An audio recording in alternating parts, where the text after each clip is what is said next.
If you're pulling all-nighters to study thinking that you're getting ahead of everyone, I'm sorry to break it to you, but the exact opposite is likely happening. So if you keep studying 24/7 without any to no improvements to your grades, this video is for you. And if you're new here, hi, my name is Karina. Welcome to my channel where I share study tips, productivity hacks, and practical frameworks to help you to elevate your life through education. We all have 24 hours in a day. So what differentiates us from high-performing students is how we spend those hours. In fact, the best students don't burn out from studying. Instead, they use their time more effectively by doing intervals of high-intensity studying and deep recovery to make the most of their time. But when life gets busy, our first intuition is to just ditch sleep and burn through that midnight candle to get things done. After all, we can sleep when we're dead. But that's counterproductive because the more you study and work, the more you're gonna need active recovery. And just like muscles, you don't grow during your workout. You grow during the recovery time after the workout. And likewise, we can only retain what we learned when we sleep. But if you continue to stress the muscle without giving it enough time to recover, you're just going to cause permanent damage to the muscle without really improving its performance. So if you keep studying without sleeping, you're not going to give your brain the opportunity to shift what you've learned from the short-term memory to your long-term memory. And without this process, all the hours that you spend studying will literally go into oblivion.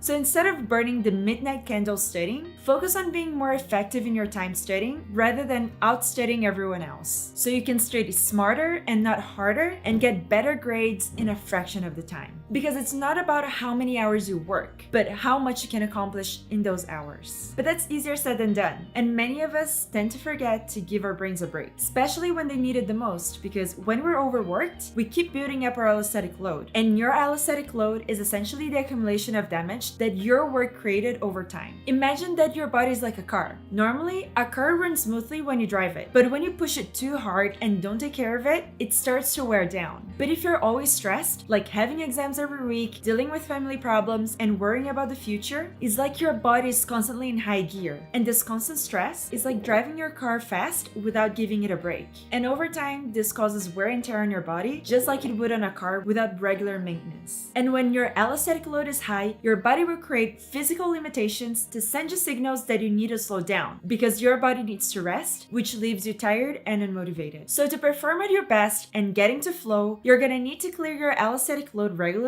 by adding active recovery protocols into your daily life. And just like a car that's driven too hard can break down, your body can also start to have problems if it's constantly under stress. And this can lead to heart problems, issues with your immune system, and even mental health issues. But how can you actually reduce your allostatic load? To reduce your allostatic load, you're gonna need to focus on active recovery protocols. But here's the thing, most of us fall into the trap of equating relaxation with recovery. Just like when you decide to come home, sit on the couch, and catch up on your favorite Netflix series to relax from a stressful day at work, thinking that what you're doing is also helping your body to recover. And I'm sorry to break it to you, but you're just not. Because relaxation is not the same as recovery. So instead of just relaxing, you should focus on doing activities that will help you to actively recover and to help your body to prevent burnout and optimize your performance. Because doing otherwise is just like putting a band-aid on your scratch. You're just covering the problem and not really doing anything to help you to heal. And that's because relaxation, or at least what most of us think as relaxation, doesn't help us to flush out the stress toxins that builds on our body over time. So schedule your active recovery routine similarly to how you would schedule your study time, and put it on your calendar and try out as many as you can, combine them together, and see which combination of active recovery system works best for you. And you can do things like exercise, because physical activity helps to reduce stress and regulate your nervous system.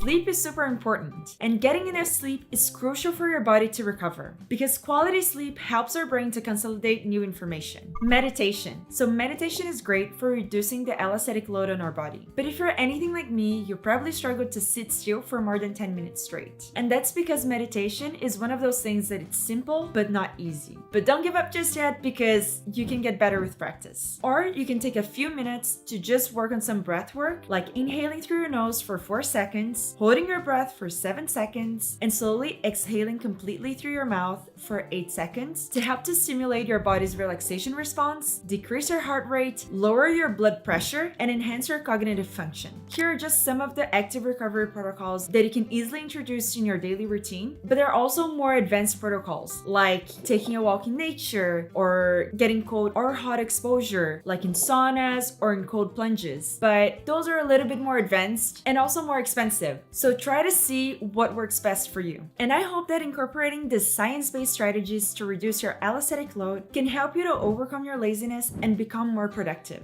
And if you use any active recovery techniques to help you to clear your allostatic load, let me know in the comments because I love to learn more ways to become more productive, and your ideas might also help someone else too. Just remember that studying is such a personal thing, so find out what works best for you and keep making small improvements to become a better learner. Thank you so much for watching, and don't forget to like, share, and subscribe for more educational content and study tips. And if you'd like to supercharge your learning and earning potential with a degree from a top university, you can check out some resources I made available to you in the video description. Don't forget that the more you learn, the more you can achieve. So stay inspired, stay motivated, and I'll see you in the next video.